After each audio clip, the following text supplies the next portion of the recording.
আমি ওনাকে অনেক বকা দিতাম, তুমি এই করো না সেই অচেতন অবস্থা শুয়ে আছে। আমি তো এই অঞ্জনাকে দেখতে চাই না এই বিছানায়। যে আপার সঙ্গে আমি তো ছোটোবেলা থেকে একেবারে একেবারে ছোটোবেলা থেকে উনি, আমি যখন গ্রুপ ডান্স করতাম তখন থেকেই আপার সাথে আমার সম্পর্ক। আপা তো কোনো মানে কোনো মানুষের সাথে কখনোই কোনো খারাপ ব্যবহার করেনি। এটা তো আপনারা সবাই জানেন। আমাদের যারা শিল্পী, কলা কৌশলী এবং প্রিন্ট এবং ইলেকট্রনিক মিডিয়া যত ভাইরা আছেন, তার বাইরে আছে, কোনো দিন সাধারণ জনগণ কোথাও কোনো দিন উনি মানে ওনার কোনো খারাপ ব্যবহার পাইনি। উনি সবসময় আমাকে ছোটোবেলা থেকে আমি তার সঙ্গে আমাকে অনেক পছন্দ করতাম। তারপরে এক পর্যায়ে উনি আমার পারিবারিক একটা মানে পরিবারের সদস্য হিসেবে হয়ে গেলেন। তারপরে আমার মা মারা যাওয়ার পরে উনি এক প্রকার গার্ডিয়ান হলেন।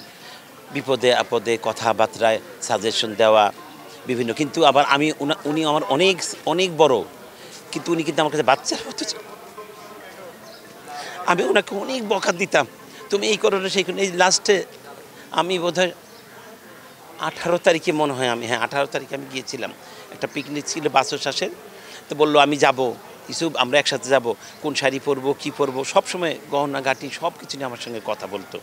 কিভাবে রওনা দিব, কয়টা রওনা দিব, আমরা ঠিক ওইভাবে কথা বললাম। আমি গেলাম, বাসায় যেয়ে দেখি বিছানায় মানে অচেতন অবস্থা শুয়ে আছে। আমি তো এই অঞ্জনাকে দেখতে চাই না এই বিছানায়। যে দেখলাম, তারপর অঞ্জনাকে আমি বকা দিলাম, তোমাকে কালকে আমি ডাক্তার কাছে যাইতেই হবে, তোমাকে, তুমি কেন ডাক্তার, মানে ব্লাড টেস্ট দিছি এই সেই রিপোর্ট, আমাকে দত্তরে তোমার ব্লাড টেস্টের আমি বকা দিলাম। তাকে বকা দিয়ে বলো আচ্ছা নিয়ে যাও, কালকে নিয়ে যাও, কালকে নিয়ে যাও।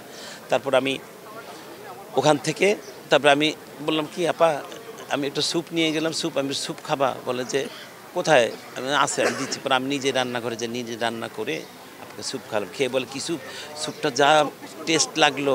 আমি তো বলে ভালো লাগছে, তুমি কি আরেকটা খাবা, বলে যে না আর খাবো না। এরকম স্মৃতি কি ভোলা যায়? তারপরে বাংলাদেশের দেশের বাইরে আমি প্রথম মানে ওনার সঙ্গে তো পরিচয় অনেক আগে থেকেই, 90-র আগের থেকে, কিন্তু 2001 সালে আমরা যখন কাতারে একসঙ্গে শো করতে গেলাম, প্রথম অঞ্জনার সঙ্গে আমি নাচ পারফর্ম করব, তখন স্বাভাবিক আমি তো একটা জুনিয়র আর আপা হচ্ছে কত সিনিয়র, আপার সঙ্গে ডুয়েট একটা পারফরমেন্স কাতারের মতো করব। তারপরে আবার লাইভ মিউজিক বাজবে লাইভে। আপা বলে কি কোনো টেনশন নেই। আমরা প্লেনে বসলাম, মিউজিশিয়ান ভাইদেরকে বললাম কি হবে, কি বাজাবেন একটু বললেন। আপা বললো কি তুমি শুধু করবে, আমি তোমার সেই করতে গিয়ে আমার হাতে এই যে দাগ, 2001 সালের সেই দাগ, আপার সাথে নাচতে গিয়ে একটা ব্রেসলেট ছিল আপার হাতে, ওটার বাড়ির ঘষা লেগে আমার ব্লিডিং হচ্ছিল। তো কী সুন্দর প্রোগ্রাম করলে। তারপরে তো দেশে বিদেশে অসংখ্য প্রোগ্রাম, বাংলাদেশের আনাচে কানাচে এমন কোনো জায়গা নেই যে আপাকে নিয়ে প্রোগ্রাম করি নাই। আমি হসপিটালে যখন ইউনাইটেডে নিল, তার বোধহয় 2 দিন পরে আমি জানতে পেরেছি, এটা আমার দুঃখ একটা, আমি 2 দিন পরে জানতে পেরেছি। তারপরে আমি ইউনাইটেডে গেলাম, ঢুকতেই দেবে না, ঢুকতে দেবে না, ঢুকতে না। তারপর আমরা ঢুকতে পারলাম না। আমাদের মানে আমার অঞ্জনাপার বান্ধবী এবং আমাদের খুব খুব কাছের মানুষ, যে অঞ্জনাকে গ্ল্যামারভাবে চাকচিক্যভাবে আপনাদেরকে সবসময় পরিপাটি ছিল, আমি আর দেখতে পারলাম না। তারপরে আমি দাঁড়িয়ে দাঁড়িয়ে ওখানে তাকিয়ে রইলাম কিছুক্ষণ। তারপর আপাকে বললাম কি, ওই মহিলা ছিল কর্তব্যরত নার্স, আমি বললাম কি আপা, উনি কি আপনি যখন কাপড় পাল্টাচ্ছিলেন সামনে ছিলেন, আপু কি তখন কি তাকিয়ে ছিল না এরকম ছিল? বলে কি না এরকমই ছিল। তো বলে ওই মহিলা আপার এখান থেকে বলে কি এই যে আপা 2টা ঝাঁকুনি দিলাম। বললাম কি না না না রাখেন রাখেন, দরকার নেই, আপনার দরকার নেই, আপনি যান যান। পরে চলে গেল উনি। তা আমি আপাকে দাঁড়িয়ে দাঁড়িয়ে আমার কাছে দোয়া পড়লাম, পরে আপাকে ফু দিলাম, দিয়ে কপালে হাত দিলাম, হাত দিয়ে আমি এরকম 3বার এরকম করলাম।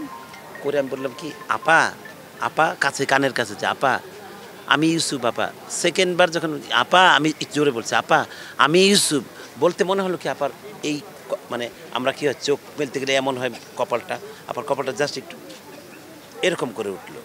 তার মানে আমি বুঝতেছিলাম যে উনি সব শুনতে পাচ্ছে, কিন্তু ওনার কিছু করার নেই।